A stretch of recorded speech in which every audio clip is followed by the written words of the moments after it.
Сайн байцгаана уу? Багштай өнөөдрийн мэдээг өгье. За би нийслэлийн алхах төвийн голомт сургуулийн багш Отч байна. За би анги одоо 3 дахь жилд уншиж байгаа. Одоо манай анги 10 дугаар анги. За тэгээ энэ жилийн нөгөө сургууль хөгжүүлэх ихтгэлийн сэдв нь интеграцид суурилсан багшлах суралцах байсан.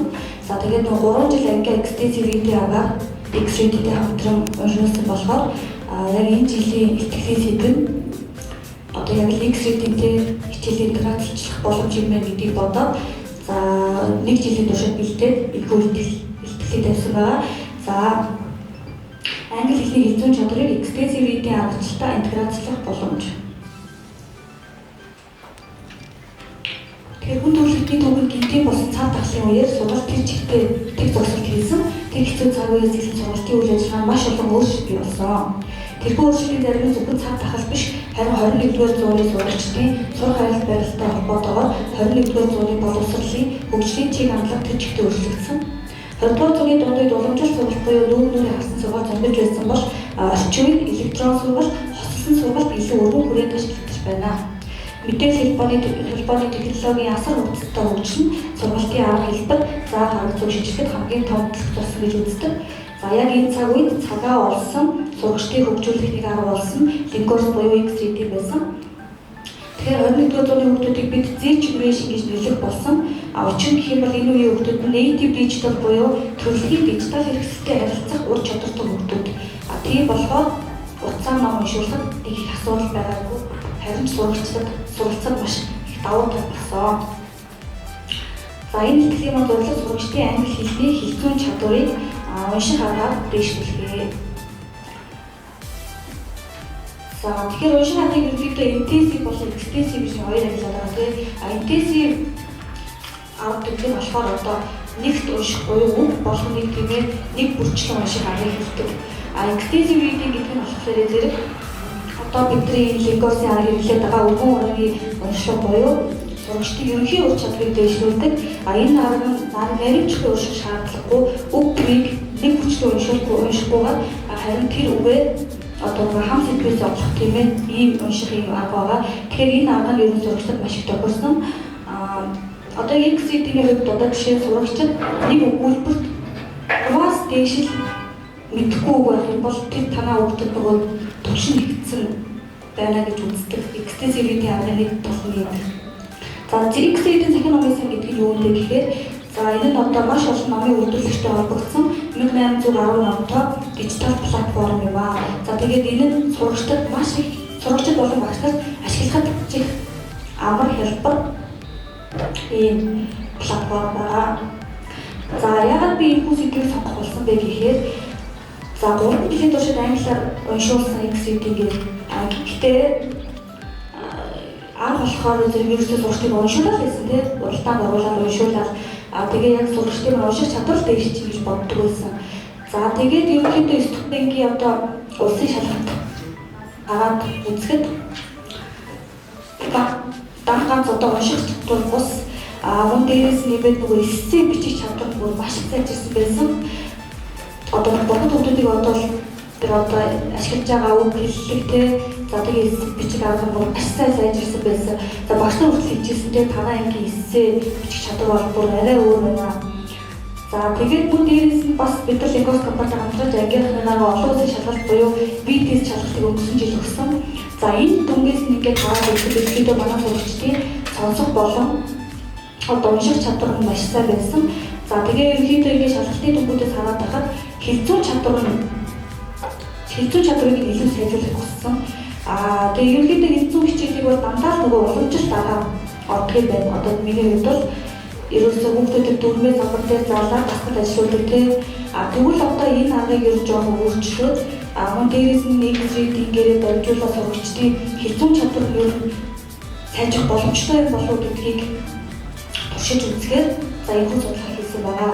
За энэ судалгаагаа би яаж хийсэн бэ гэхээр 11 болон 12 гэсэн өөрийн хоёр хичээл ордог ангийн судалчдаа сонгож аваад за одоо сая 9 сараас 11 сар хүртэл 3 сарын хугацаанд энэ туршилтын хичээл орсон.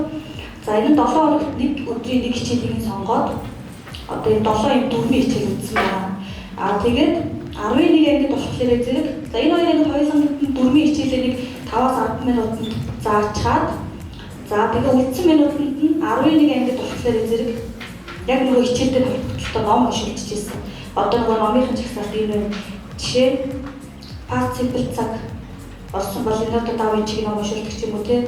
Харин 12 ангид болохоор зэрэг зүгээр нөгөө уламжлалт дараагаараа дүрмээ заагаад зүгээр номын засаглалчлуулж ирсэн. За ингээд 3 цаг явсны эцэст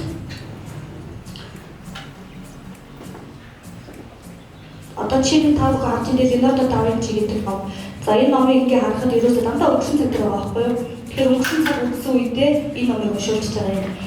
Тэгээд мэдээж дангад уншуулаад авахгүй уншаад тийм ээ тэндээс партикл цагийн өгүүлбэрүүдэд төвчж нэгийг шалгах. 12 ангид болохоор ерөөсөө номын засаглалд ажиллаулаад байна.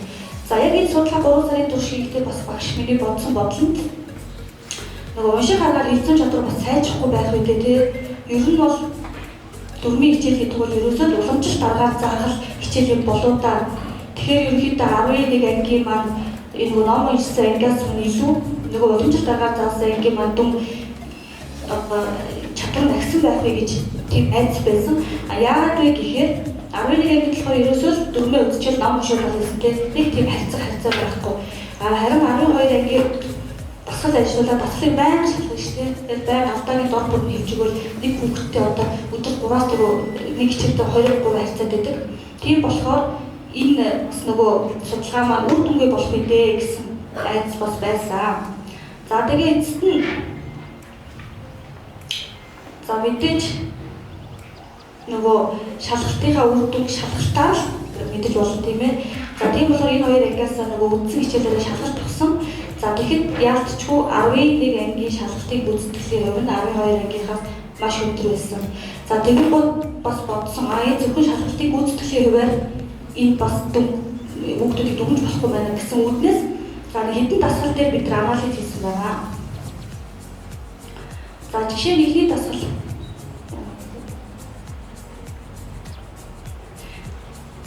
за жишээ нь ихний дасгалын хувьд энэ зөвхөн multiple question буюу нөгөө зүгийг хариултыг сонгох байсан. За энэ дасгалын хувьд болохоор яг хоёр анги маань их ялгаатай байгаагүй. За очих нь ингээд сурагчдаас санал асуулга авахд амархан байсан. Зүгийг нь бүглэх байсан. Маш бага хугацаанд хийжсэн гэсэн. Нэг осонтой нөгөө азтай хүмүүс бол баг дуурчаад энэ дасгал байсан. Хоёр дахь дасгал нь болохоор бас нөгөө дөрмийн бүсгийг хөрөх дасгал байсан. За энэ дээр бол 11 ангийн туршинд илүү хавь илүү байсан. За яг сурагчдаас энийг асуувал ерөнхийдөө сурагчдыг бид нар бол хэлдэг тийм дөрмийн бүс өгүүлбэр чиглэлийн хүмүүстэй гэж чиглэл арга хийдэг чиглэлээр байдаг. Гэхдээ ер нь сурагчид бол нэг тэгж он сурдаг сайн хүмүүс маань л хөдөө чиглэл хүмүүс бус нэг чиглэлгүй тэгээд зөвхөн номон дээр үндсэн дасгалтыг өгдөг үйл мэддэг болчих юм байна. Харин 11 ангийн хувьд нөгөө ном уншиж байгаа хүмүүсийн чинь үгийн мэдлэг бүр тийм ингээд сайжраад ерөөс огт үзэж байгаагүй үгийг хүртэл ингээд мэдсэн байдаг юм байна гэдгийг энэ засглаас харсан.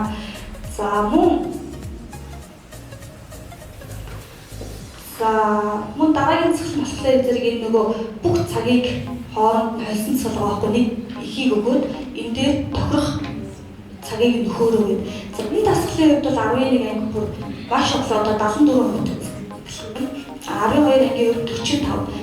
12 анги асуухад энэ засгал маш хүн байсан гэсэн тийм уншихтаа багш цаг тэгээд нөгөө аль цаг нь орохыг мэдэхгүй маш хэцүү байсан гэдэг. Энэ дасгал дээр анализ хийхэд ерөнхийдөө одоо багш миний хувьд те уламжлалт арга хичээл заатаа сурагчдыг одоо нөгөө математикийн томьёо удуулж байгаа юм шиг тийм нөгөө автомат болгох юм байна гэж бодсон.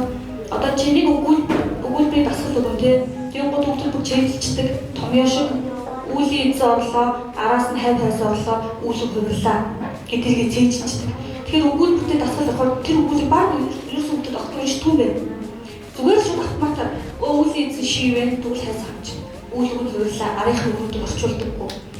Тэгээд ирэнгууд нөгөө ном уншдаг хүүхдүүд чинь болохоор нөгөө шууд гүйлгэж уншдаг те интенсив биш экстенсив гэдэг нэгээр уншаад сурцсан. Тэгээд ном уншиж нөгөө номноос цагуудыг нь харж дасгал ажиллаж ирсэн болохоор ийм унших дасгал сурагчдад маш амархан байсан байна. За ингээд эндээс ер нь ингээд дүгнэхэд сурагчдын англи хэлний хэмжүүн чадрыг дээшлүүлэхэд одоо дан газар бид нар уламжлалт аргаар орох бус тийм ээ бас энэ нөгөө өргөн уншихын аргатай буюу X reading-тэй ингэж холбож уншвал маш их боломжтой байна гэдгийг ойлгосон. За тэгээд ерөнхийдөө та бүхэн одоо ингээд нөгөө X reading-д ороод уншуулах чи тий багш юу хүүхдийнхаа юу хөгжүүлэхээс тийм ээ ямар чадварыг нь хөгжүүлэх вэ гэдгийг хараад одоо X reading-ийг илүү тэгж уншуулвал амар юм байна гэж бодсон. Би 3 жилийн хугацаанд уншуулахдаа эхний 2 жил зүгээр л уншуулаад байсан. Тэгэл ер хүүхдүүдэд тэмцээнд орж ийн уншаараа орж ийн уншаараа гэдэг үсэн тий. Тэгээ эцэст сурагчдын маань унших чадвар сайжраад гэж бодсон боловч одоо ингээд нэг олон жилийн дараа одоо ахлах ингэж орсон хүүхдүүдэд одоо би хязгаар чадрыг сайжруулах гэвэл бас өөр аргаар уншуулах юм тий. Сонсох чадрыг хөгжүүлэх гэвэл бас нэг өөр аргаар уншуулах юм байна. Ингээд нөгөө энэ X reading-ийг зөвхөн сурагчдын ном биш. Бусад нөгөө англи хэлний таван чадрыг зэрэг маш их боломжтой байлаа гэдгийг энэхүү судалгаанаасаа ингээд харсан. Энэхүү судалгаа маань ясандаа баталж байна гэсэн. Тэгэхээр ерөнхийдөө ном унших гэдэг маань эдгээр бүх чадрыг сайжруулж идэг те. Мөн дээрээс нь энэ нөгөө бид нар зөвхөн хэцүү хичээлдээ номыг унших аргыг интеграц хийгээд байгаа боловч яг үндсэн эрэхтэй бол бусад бүх хичээлдээ бас интеграц хийж байгаа байна те. Жишээ нь одоо Даянагийн түүхийг уншихад түүхийн хичээлтэй те. Майкл Джексийн номыг уншихад дууны хичээлтэй, Леонардо да Винчи уншихад уран зургийн хичээлтэй. Ингээд маш олон зүйл мэдлэгтэй болдог. Тэгээд ерөнхийдөө багш нар бас ингээд түүхийн жишээ багш нар онл орохдоо танай хүүхдүүдийн мэд маш сайн байна. Англиар мэдээлэл авчдаг. Тэрийгээ нөгөө бүч тэмдэглэл дээр хэрэглэдэг. Ийм давуу талуудтай. За тэгээд та бүхэн маань X reading ингээд нэгдэж орж байгаа маш их баяртай байна. Миний хувьд бас их жоо оройтож орсон юм уу гэж харамсдаг. Ер нь сурагч 6 дахь анги уншуулах маш үүдтэй байлээ. За тэгээд мөн дээрээс нь та бүхэн одоо уншуулах тий сурагчдаа чадрыг их харахгүй гэж магадгүй 2-3 жилийн дараа сурагч чинь ямар мундаг болсон бэ гэдгийг та нар харлаа. За тэгээд нэмээд нөгөө өнгөрсөн жилийн дэлхийн төсөлт Улаанбаатар 2024-нд манай ороод хэвгүй байр эзэлжсэн. Тэгээд та бүхэндээ бас амжилт хүсье.